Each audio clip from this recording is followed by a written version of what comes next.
नमस्कार, मैं हूं CL तलानिया जीपीसी सीकर से। और जीपीसी सीकर के ई-लेक्चर वीडियोस क्लासेस में आपका स्वागत है। और आज जो हम सब्जेक्ट लेके चल रहे हैं वो सब्जेक्ट है पावर सिस्टम सेकंड। इसका कोड है EE 360। ये इलेक्ट्रिकल इंजीनियरिंग ब्रांच के फाइनल ईयर स्टूडेंट का सब्जेक्ट है। और इसके अंदर जो टॉपिक ले रहे हैं हम आज वो है need and basic flow of diagram of power system. और ये जो टॉपिक है बहुत ही इम्पोर्टेंट है। और ये जो पावर सिस्टम का बेसिक डायग्राम है, कैसे पावर सिस्टम की पूरी सप्लाई सिस्टम इस पर चलती है। और ये फर्स्ट चैप्टर का फर्स्ट टॉपिक ही है, तो ये 307 का हम फर्स्ट टॉपिक लेके चल रहे हैं। तो अब हम पढ़ेंगे need and basic flow diagram of power system.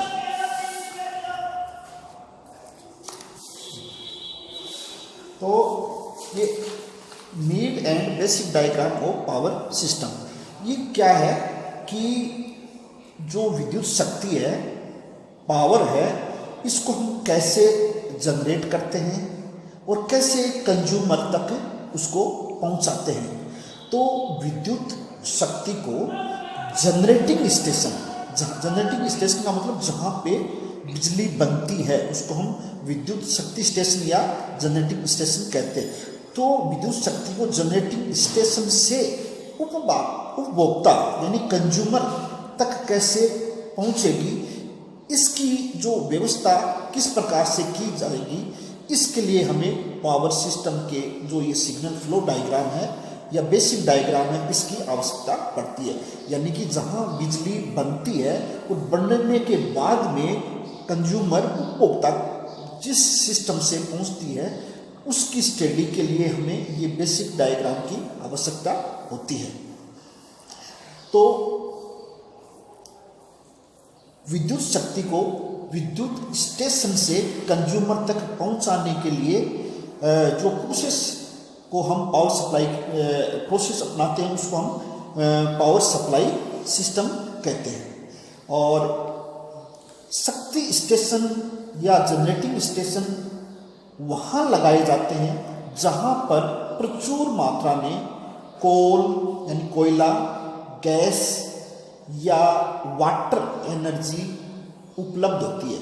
यानी कि हम जो बिजली बनाते हैं या पावर स्टेशन बनाते हैं, जनरेटिंग स्टेशन बनाते हैं, वो बहुत दूर होती है, वो उस जगह बनाते हैं। अगर हम थर्मल स्टेशन बना रहे हैं तो हम देखते हैं कि वहाँ पे आसपास में कोयला बहुत मजबूत हो या वहाँ पे गैस निकल रही हो, या हम पावर जो हाइड्रो सिस्टम जो होता है तो उसमें हाइड्रो वाले में वाटर यानी कि पानी से वो चलता है, तो पानी की प्रचुर मात्रा उपलब्ध हो तो वहाँ पे हम ये बनाए जाते हैं। तो ये दूरस्थ स्थान पे होता है। फिर हम उसको हम दूसरे प्रोसेस से हम आगे उसको कंज्यूमर तक पहुँचाते हैं। वो कैसे पहुँचाते हैं? पावर स्टेशन से उत्पन्न पावर को उपभोक्ता तक पहुँचाने के लिए शक्ति स्टेशन व उपभोक्ता के बीच चालकों का एक बड़ा जाल या नेटवर्क स्थापित किया जाता है।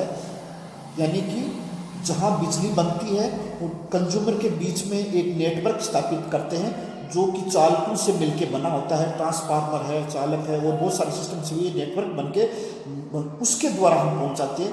तो इस नेटवर्क को हम दो भागों में बांटते हैं। तो पहला भाग है संचरण, इसको इंग्लिश में ट्रांसमिशन बोलते हैं। और दूसरा भाग है इसका वितरण, जिसको हम डिस्ट्रीब्यूशन बोलते हैं। तो अब यहाँ ऊपर से हम यहाँ देखते हैं कि सप्लाई जो सिस्टम है उसको कुल मिला के तीन भागों में बांटा जाता है। तो तीन भाग कौन कौन से हैं? पहला है शक्ति स्टेशन या पावर स्टेशन, दूसरा है संचरण लाइन या ट्रांसमिशन लाइन, और तीसरा है वितरण। यानी कि पूरे के पूरा जो सप्लाई सिस्टम है इसको तीन भागों में बांट दिया, एक पावर स्टेशन, दूसरा संचरण लाइन और तीसरा वितरण यानी डिस्ट्रीब्यूशन। अब ये नेटवर्क है जो हम इसकी जो सिग्नल फ्लो डायग्राम ऊपर से नीचे तक बनता है, इसकी स्टडी करेंगे। ये बहुत ही इंपॉर्टेंट है ये। तो ये पूरा यहाँ से बिजली बनने से लेके और ये यहाँ कंज्यूमर तक पहुंचने की प्रोसेस इसमें पूरी बताई गई है।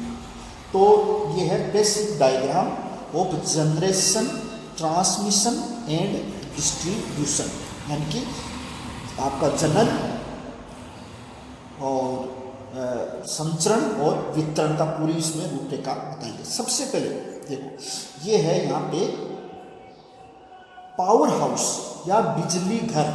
तो यहाँ पे बिजली को जनरेट किया जाता है। ये जो जनरेशन, इसके लिए कोई किसी भी थर्मल स्टेशन हो सकती है, हाइड्रो स्टेशन हो सकती है, न्यूक्लियर स्टेशन हो सकती है, ये जिस प्रकार से बिजली, यानी कि ये पावर स्टेशन, यहाँ पे बिजली जनरेट होती है।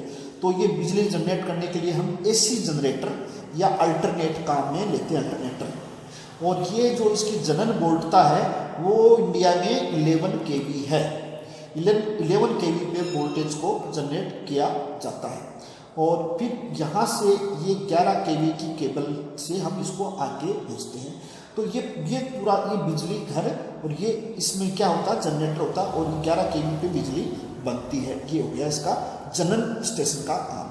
अब यहाँ से इस जनरल स्टेशन को हम उपभोक्ता है यहाँ बड़ी दूर, इसको पहुँचाने के लिए 11 kV से अगर हम यहाँ पहुँचते हैं, अगर ये बीच में नहीं देते हैं सिस्टम, तो ये वोल्टेज 11 kV हमें यहाँ पे नहीं मिलेगा।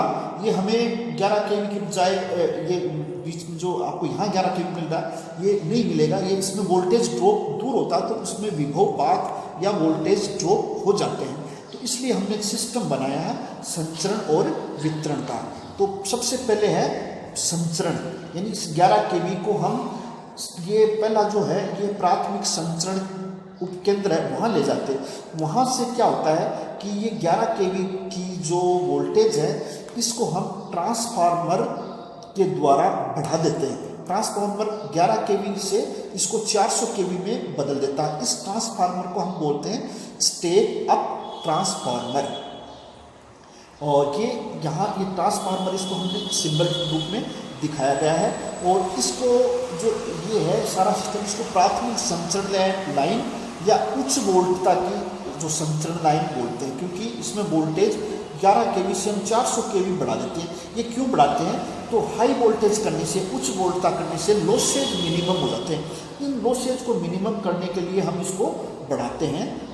तो ये 400 kV तक बढ़ा सकते हैं, कम में भी रखते हैं, अलग अलग ये संचरण वोल्टता 400 kV है, 800 भी है, कम की भी है। लेकिन हम इसको, यानी कि कुल मिला के ये है कि 11 kV को हम संचरण जो उच्च वोल्टता की संचरण लाइन में इसको ट्रांसफार्मर के द्वारा बदलते हैं। और इसको हम HTTL भी कहते हैं। HTTL का मतलब है हाई टेंशन ट्रांसमिशन लाइन। तो यहाँ से ये 400 kV की शाखाएँ और निकल रही हैं। अब इसके ये था प्राथमिक संचरण उपकेंद्र। अब यहाँ से ये अपने को मिल गई 400 kV। अब इस 400 kV जो ट्रांसमिशन लाइन है 400 kV की, इसको हम पहुँचाते हैं द्वितीयक संचरण उपकेंद्र पे। तो द्वितीयक या सेकेंडरी, ये प्राइमरी, ये सेकेंडरी। सेकेंडरी में क्या होता है, सेकेंडरी में ये ट्रांसफार्मर लगा होता है। ये ट्रांसफार्मर 400 kV जो वोल्टेज है उसको 33 kV में कन्वर्ट कर देता है। तो ये 33 kV की जो लाइन है इसको हम, ये स्टेप डाउन ट्रांसफार्मर के द्वारा होता है, इसको हम निम्न वोल्टता की संचरण लाइन बोलते हैं। और ये इससे यहाँ से ये जो बस बार 33 kV की निकलती है, इसको अलग अलग जगह हम भेज देते हैं। इसको हम दूसरा नाम इसको LTTL भी कहते हैं। इसको बोलते हैं लो टेंशन ट्रांसमिशन लाइन। तो ट्रांसमिशन लाइन दो तरह की होती है, एक हाई टेंशन की होती है, दूसरी लो टेंशन की होती है। तो ये आपका था यहाँ से यहाँ तक द्वितीय संचरण उपकेंद्र या सेकेंडरी। अब यहाँ से ये काम हो गया, 33 kV तक ये इसको बदल दिया। अब इस 33 kV से हम आ जाते हैं वितरण में, यानी डिस्ट्रीब्यूशन में। तो ये यहाँ से हम वितरण, ये सिस्टम है प्राथमिक या प्राइमरी वितरण उपकेंद्र। ये उसमें क्या होता है कि जो ये 33 kV की जो ये लाइन यहाँ से निकलती है, इस 33 kV की लाइन को ये 11 kV के अंदर बदल देता है। और ये 11 kV स्टेप डाउन ट्रांसफार्मर के द्वारा होता है। ये स्टेप डाउन ट्रांसफार्मर 33 kV का है, इसको 11 kV में बदल देता है। और ये 11 kV की बस बार है यहाँ पे, ये अलग अलग जगह हम दे सकते हैं। और इसको हम बोलते हैं HTDL, HTDL का मतलब हाई टेंशन डिस्ट्रीब्यूशन लाइन, यानी उच्च वोल्टता की वितरण लाइन। ये सारी की सारी ये जो लाइनें दिख रही है ये अलग अलग शहर, अलग अलग जगह जाती हैं। ऐसे ये अलग अलग शहर को जाती हैं, ऊपर वाली ट्रांसमिशन की लाइनें हैं, तो ये अलग अलग लोकेशन पे ये चली जाती है। और ये 11 kV की जो लाइन है, इसको फिर हम आगे द्वितीयक वितरण लाइन उपकेंद्र पे ले जाते हैं। यानी कि वितरण भी दो है, एक है प्राइमरी वितरण, एक है सेकेंडरी वितरण उपकेंद्र। सेकेंडरी में क्या होता है कि यहाँ वाली जो 11 kV की जो लाइन आ रही है, उस 11 kV को हम 415 वोल्ट में बदल देते हैं। ये 415 वोल्ट किसके द्वारा बदला जाता है? ये बदला जाता है स्टेप डाउन ट्रांसफार्मर के द्वारा।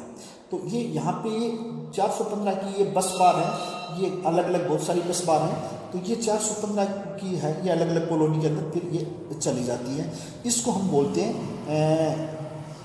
निम्न वोल्टता की वितरण लाइन, यानी कि वोल्टेज में निम्न है।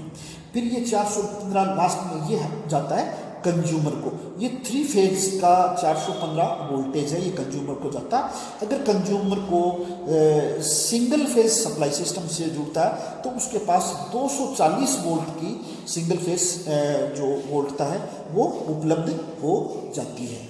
अब इसके बाद में हम ये देखते हैं कि ये नीड, ये आपका ये पूरा एक ये पूरा इसको ये पूरा था डायग्राम, ये ऐसे उसका पूरा एक मिनट यहाँ ऊपर से नीचे तक इसका हम पूरा एक बार ये देख लो। ये इसको अच्छी तरह से देखने के बाद हम इसमें क्या इसको वोल्टेज, ये जो अलग अलग मानक वोल्टताएं कितनी कितनी हो सकती है ये और हम आपको बता देते हैं। तो ये need and basic diagram of power system, इसमें क्या है कि अब विद्युत शक्ति को जनरेटिंग स्टेशन से उपभोक्ता तक कैसे पहुंचेगी, इसकी जो व्यवस्था किस प्रकार की जाएगी, इसके लिए हमें पावर सिस्टम के सिग्नल फ्लो डायग्राम या बेसिक जो डायग्राम की आवश्यकता होती है। विद्युत शक्ति को शक्ति स्टेशन से कंज्यूमर तक पहुंचने के प्रोसेस को हम पावर सप्लाई सिस्टम कहते हैं। यानी बिजली बन गई, अब बिजली बनने के बाद कंज्यूमर तक पहुंची, ये पूरा प्रोसेस को हम इसको supply system, power supply system बोलते हैं।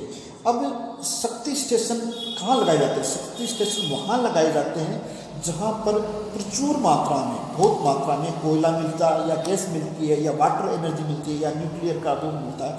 तो ये इसके लिए हम वहाँ आसपास में लगा लाते हैं ताकि ट्रांसपोर्ट की व्यवस्था है वो उसका खर्चा कॉस्ट वगैरह बच जाए, तो नज़दीक ही वहाँ लगाते हैं।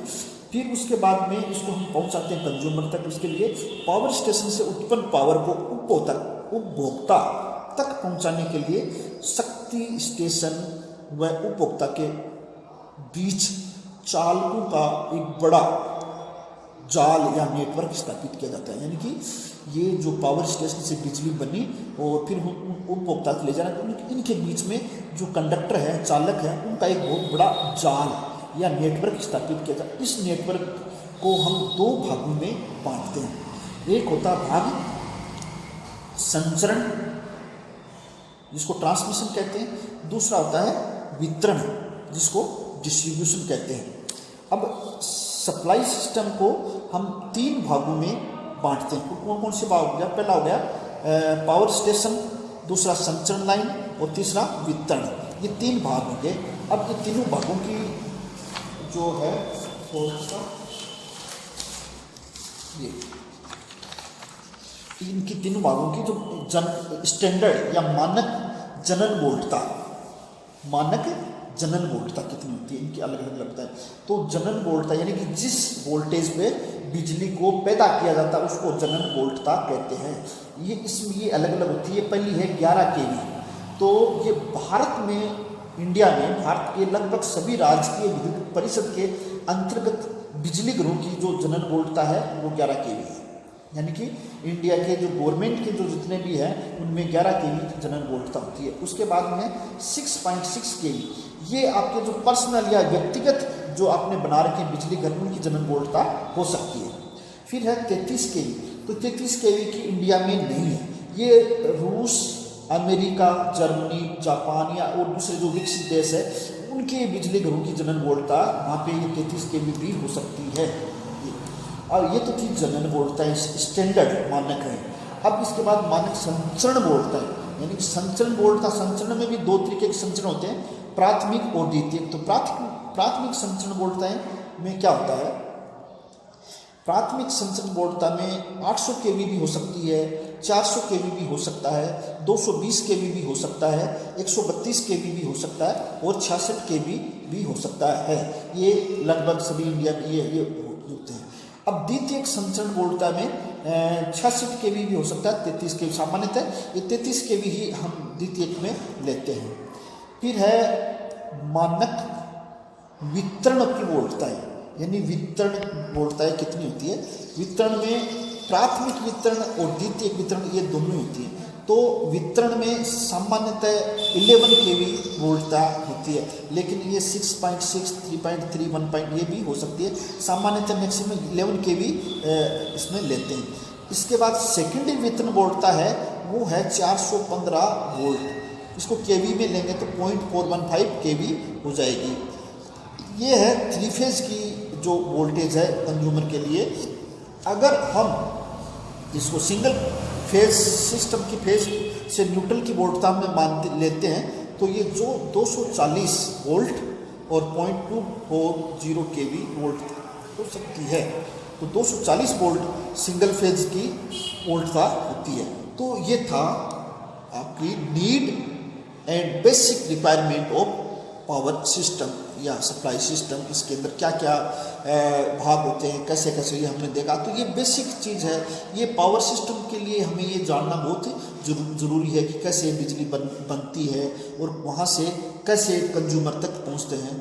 तो ये टॉपिक फर्स्ट टॉपिक है इसका, फर्स्ट चैप्टर का। तो इसको बहुत अच्छी तरह आप इसको देख लेना। ये मैं उम्मीद करता हूँ कि ये आपको बहुत अच्छी तरीके से समझ आ गया होगा। धन्यवाद।